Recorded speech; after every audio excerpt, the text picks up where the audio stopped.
आहे, मग तेवढ्या पंखे बंद करा, त्यापेक्षा आपण हे नवीन ते पाण्याचे दिवे लावू, म्हणजे बऱ्याच वेळ ते ट्रीटमेंट राहतील.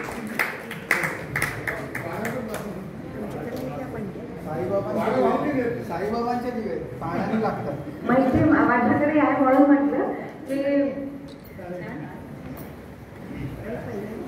म्हणजे हे दिवे बऱ्याच वेळ ठेवायचं, जोपर्यंत त्याच्यात पाणी आहे आणि वाचनाचं पाणी आपल्यापर्यंत आहे तोपर्यंत त्याचे साहित्यिक कार्यक्रम आपल्याकडे सगळं पाणीदान साहित्य गदेवाडीकरांना आमंत्रित करते, त्यांनी हृदयीचं स्वागत करावं.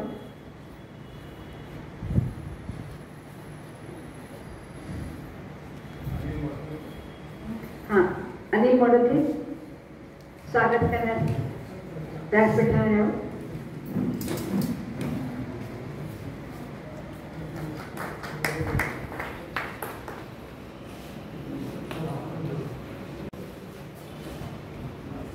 सरस्वतीचा आशीर्वादच हवा.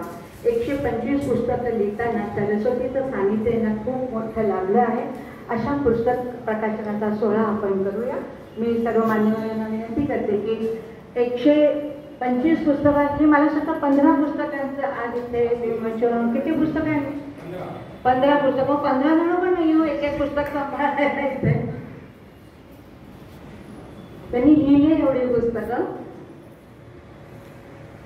म्हणजे पाटील साहेबांना माहिती पडलं का लिहिताना की दिवस कधी सुरू झाला आणि रात्र कधी संपते की काय? सतत लिखाण काम.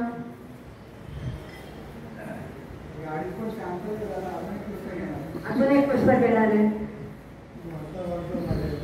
नाही ते चांगले एवढा आशीर्वाद त्यांना सरस्वतीचा मिळाला त्याशिवाय शक्य नाही.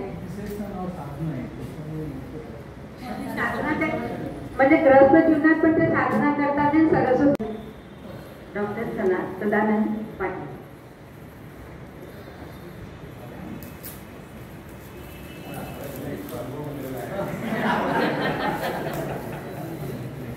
अनुभव पण झाला. आता हळूहळू आणखी 25 पुस्तकं निघाली की परफेक्शन एकदम.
सोडून आता 125 पण तिथे एवढ्या मोठ्या माणसांच्या मध्ये मी गुदमरल्यासारखं मला झालं होतं. आता मला तर मोकळा श्वास दिसला.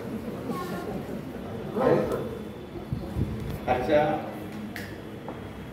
या माझ्या शतकोत्तर रौप्य मूर्ती पुस्तक प्रकाशनाचे अध्यक्ष वंदनीय आदरणीय डॉक्टर अनिल गजभिये, त्यांचा परिचय ऐकताना कान तृप्त. आपल्याला यायचं आहे तर मी त्याला म्हटलं की पाटील साहेब मला माफ करतील, हे माझं अज्ञान आहे, पण मी त्याला म्हटलं की मला त्यांच्या साहित्याचा परिचय नाही मला, तर मी काय बोलणार.